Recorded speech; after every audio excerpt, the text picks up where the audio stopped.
Hey y'all, welcome back to the channel. Hopefully you can tell that our new camera and microphone setup has finally come in. I'm still working on all the things, but make sure you let me know how it looks and sounds on your end in the comments down below. And if you're new here, hi, my name is Alicia. My husband and I sold off everything that we owned nearly 2 years ago and moved our family to an off-grid property in the Appalachian Mountains. We are currently building our cabin and still trying to stay prepared for whatever happens in the future. So if that sounds like something you'd be interested in, make sure you hit that like and subscribe button to follow our journey. All right, let's get in today's video. So I wanted to make sure that I made a video for beginners because I know that a lot of you want to start prepping, but it can also feel a little bit overwhelming, especially since so many videos online feel a little bit extreme. So today we're breaking it down into some simple steps that you can follow to become a more prepared family, even if that means you're starting from zero. Let's get real for a second. Most people begin to feel overwhelmed when they start prepping because they view these videos online and they see $10,000 gear, an underground bunker, and 20 years of MREs prep back. But that's just not realistic for most people. Preparedness is simply making sure that your family's okay when something goes wrong.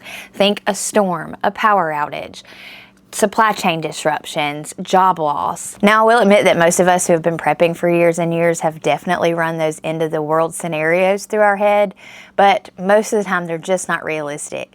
You're more than likely to face something that is localized and temporary versus something like a dinosaur destroying comet. So let's talk about how you can realistically build those layers of preparedness. Let's start with the rule of three. If you're just now starting your preparedness journey, it is the perfect guide because it breaks down priorities in a way that's easy to understand. The rule of three states that you can survive just 3 minutes without air, 3 hours without adequate shelter, 3 weeks without food, and 3 days without water. So beginners should only really focus on those 4 things, like medical basics, like bandages, tourniquets, your prescription medications, shelter and warmth, extra blankets, and an extra heat source, water storage and filtration, and also building your prepared pantry. If you do only these 4 things, you're ahead of 90% of the people. Now, start off just building a foundation. Every family, whether you live in a city apartment or off-grid in the woods like we do, every family needs at least 3 days of supplies.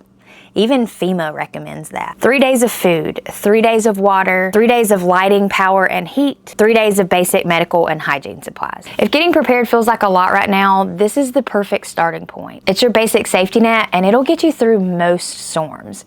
No buckets full of food, no MREs, just focus on those first 3 days. Once you have 3 days, you can build up to 30 days, and this is really where you start to become a more prepared family, and you don't have to worry about those panic masses when something does happen. A 30-day buffer means 30 days of food in your pantry, ways to filter and collect water just in case the taps run dry or it was to get contaminated, backup power for phones, fans, medical devices. Around here we use a lot of EcoFlow products.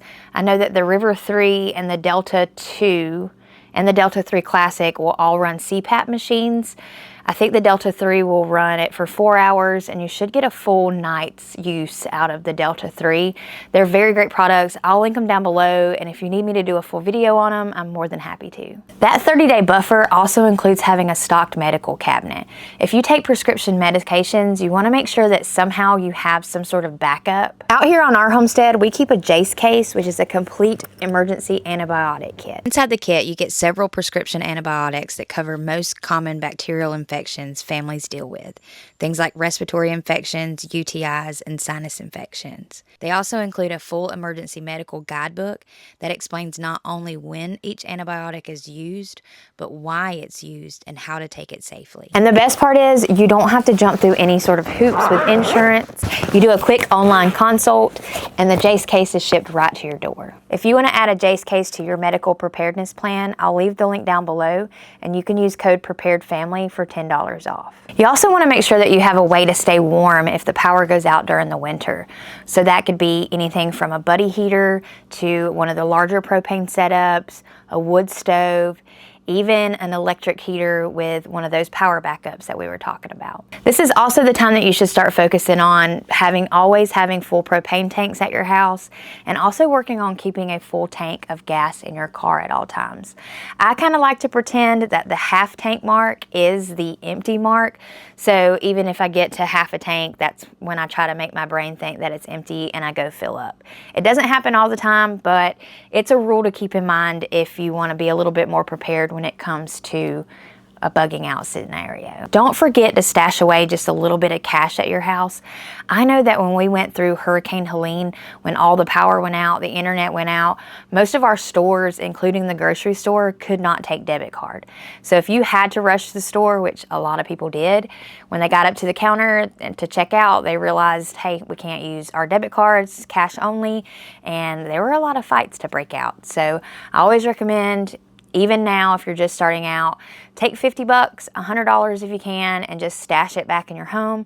So if an emergency does happen, you do have cash and access to supplies if you need to. So once you build your layers up into a 30-day supply, you can really get through most common emergencies. If you ask me, skills are the most important part of preparedness. Remember, the knowledge that you have is always going to be the lightest prep and something that can never be taken away from you.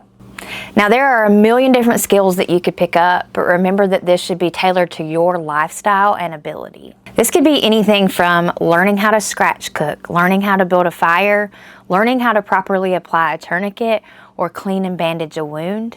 Do you know how to grow food from seed and preserve it through the winter? Can you identify what plants are growing in your backyard? Do you have the ability to repair something instead of replace it? Learning skills can not only save you money, but it'll also build confidence and reduce your panic during an SHTF situation. Once you have those basics, that's when the rule of 2 comes into play. So you may have heard other preppers tell you, but I'm going to tell you again, it is that 1 is none and 2 is 1. And basically what that means is if you only have one, it's guaranteed it's going to break or not work when you need it to. So it's always good to have a backup. Again, just start with the basics. 2 ways to cook food without electricity, 2 ways to filter water, 2 ways to stay warm or shelter yourself. Just a little bit of redundancy can go a long way. And I cannot stress this enough. Do not feel like you've got to panic buy or rush and go buy all these things at one time. Take advantage of those holiday deals that are going on right now. Clearance sales, use yard sales and thrift stores. There's a million different ways to prepare yourself without breaking the bank. Add 1 extra can of vegetables to your grocery shop this week, a bag of rice, store an extra gallon of water, pick up an extra pack of ibuprofen, and learn 1 new skill this month. Small steps create big security. Preparedness shouldn't be fear-based. In fact, it should alleviate that fear. You're not preparing for the world to end, you're preparing for the world as it is. Unstable, unpredictable, and complicated. Being prepared means you stay calm instead of being in a panic. You stay fed when those store shelves are empty, and you stay warm when the power goes out. And your family looks to you instead of the government or some other entity to provide for them. So if you're overwhelmed, take a breath. Start small, start simple, but start today. And if you want more beginner-friendly prepper videos, homestead videos, or just to follow along with our off-grid journey, make sure you hit that like and subscribe button, and we'll see y'all in the next one.